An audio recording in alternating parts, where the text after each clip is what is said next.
The world was rocked recently by the sad news of the passing of Terry Bollea, better known by his ring name Hulk Hogan, the iconic and probably best known wrestler of all time, whose presence was felt in all corners, from television to film to music and even animation.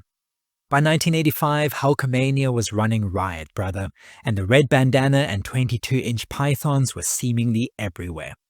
The world of wrestling had reached unprecedented levels of popularity, and Hulk Hogan had become a pop culture icon, as recognizable as Rambo or Mr. T, during a time when everything from Pacman to the Rubix Cube was turned into a Saturday morning cartoon, and the idea of turning Hulk Hogan and company into cartoon characters actually made perfect sense.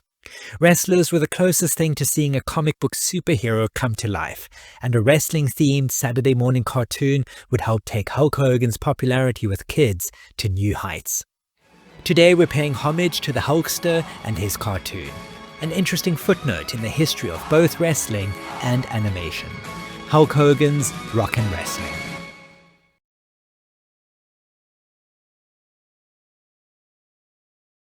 In 1979, wrestler Terry Bollea signed for the Worldwide Wrestling Federation, the company which later that year changed its name to World Wrestling Federation and nowadays is known as World Wrestling Entertainment, or the WWE. The decision to sign Bollea was that of WWF promoter Vince McMahon, who was impressed with Bollea's charisma and physique. And on November 17 that same year, Terry Bollea wrestled his first match in the WWF under the ring name Hulk Hogan. In 1982, the WWF was bought out by Vince McMahon with the intention of transforming the company into a nationwide syndicate. Around this time, professional wrestling experienced a boom in popularity, while the WWF went through a period of unprecedented success, thanks in part to the company's Rockin' Wrestling era, a period of cooperation and cross-promotion between the WWF and elements of the music industry.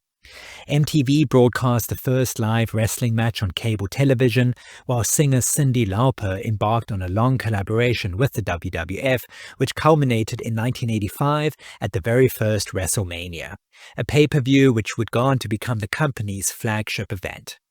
The show was a huge success and secured the WWF status as the most successful professional wrestling promotion in the United States.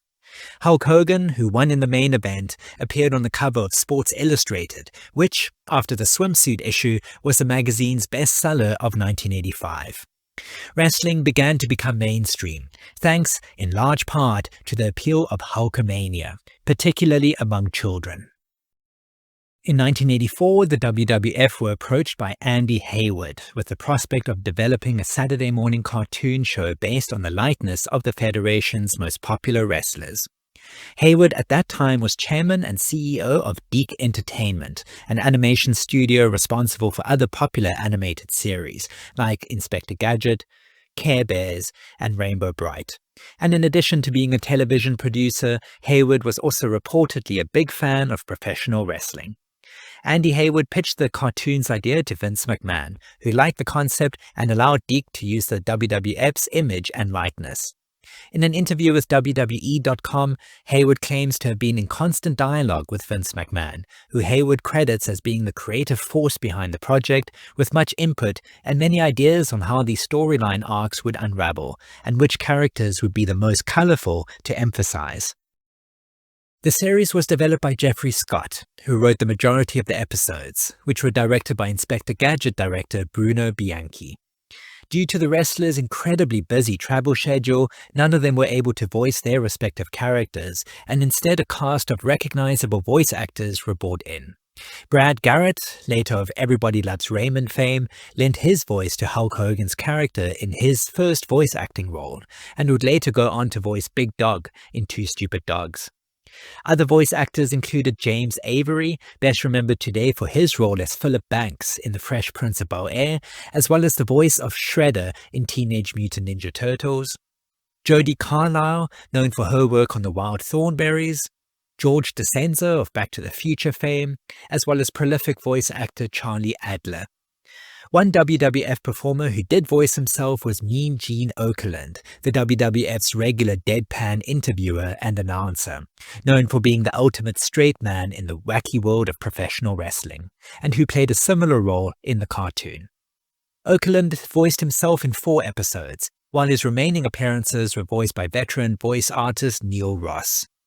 Aside from the animated segments, every episode featured live-action vignettes featuring various WWF personalities, which were intended to provide a dimension of reality, connecting the cartoon to the real-life characters.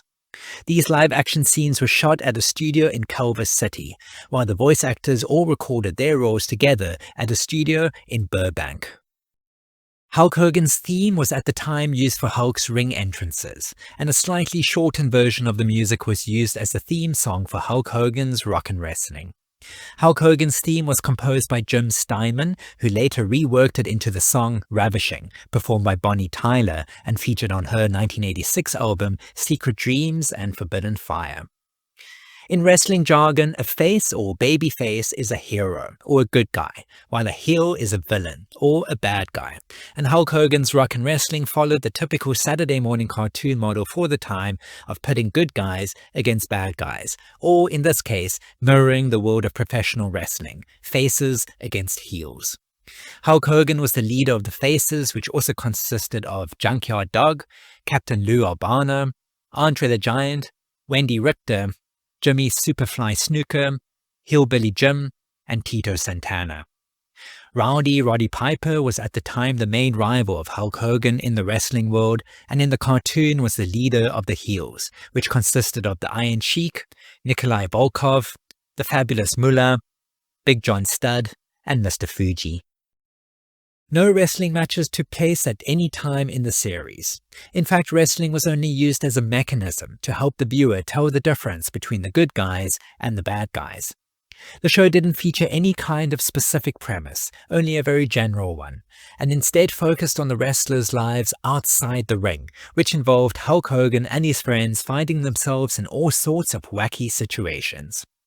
And when Hulk Hogan wasn't fighting panthers in the Amazon rainforest, or heading into outer space to rescue astronauts, or traveling through time back to Sherwood Forest to become Robin Hulk, Hogan and his gang of faces were pitted against Rowdy Roddy Piper and his gang of rogue heel wrestlers, following standard cartoon archetypes concerning good characters triumphing over evildoers.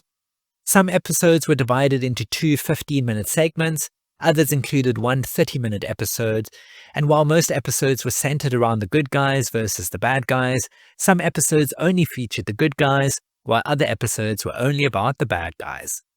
The wrestler's main hangout is Hulk Hogan's gym, probably a reference to the original Gold's Gym in Venice Beach, California. Hogan himself drives around in a flashy white Hulkmobile Cadillac, and his appearance roughly resembled that of his look in the wrestling world. Dressed in yellow with red boots, sporting his famous horseshoe moustache and a fuller head of hair than in real life, and is never seen without his championship belt, which he wears even while house cleaning. The series opened with an hour-long special called All Time Champ, which premiered on September 13, 1985, and which served as a preview for the show, featuring cut-down versions of 4 episodes which would later be seen in Season 2. And Hulk Hogan's Rockin' Wrestling debuted the very next day, Saturday the 14th of September 1985, 6 months after WrestleMania 1. The series ran for 2 seasons until October 1986, producing 26 episodes with 39 segments in total. Quality-wise, overall Hulk Hogan's Rockin' Wrestling has a low-budget look and seem to have been made in a rush, and as a result most episodes are riddled with goofs and animation errors. Although the show was redeemed by some quality voice acting, a variety of unique and colourful characters, and even pretty catchy background soundtracks. The cartoon was popular enough to run for 2 seasons, and certainly reached its target audience, mainly regular viewers of the WWF's weekly programming, especially younger viewers, and the show served to provide extra background and substance to many of the company's most popular wrestlers. A major problem Hulk Hogan's Rockin' Wrestling had was, due to the show being animated and the longer production times that resulted, It often failed to keep pace with the events of the WWF at the time. This resulted in certain wrestlers turning heel in regular WWF programming, but remaining good guys on the cartoon and vice versa. Examples include Rowdy Roddy Piper, who was a heel when the show debuted, but became a face in the fall of 1986, despite remaining a bad guy in the cartoon. Additionally, the characters of Jimmy Superfly Snuka and Wendy Richter remained throughout the series' run, despite both having left the WWF in late 1985. In the cartoon's promotional material, the female heel was originally going to be Mad Maxine, but she left the WWF before production began and was replaced by the fabulous Moolah. Hulk Hogan's Rock and Wrestling didn't offer enough quality to appeal to any viewer unfamiliar with the world of wrestling, but was great fun for regular watchers of the WWF's programming, and certainly appealed to children. What's more, many children unfamiliar with wrestling became fans as a result of watching the cartoon. The show served as a supplement to the story arcs developing in the wrestling world and gave viewers a chance to watch what their favorite wrestlers got up to in their daily lives outside the ring, none more so than wrestling's biggest star, Hulk Hogan, who reportedly loved the cartoon.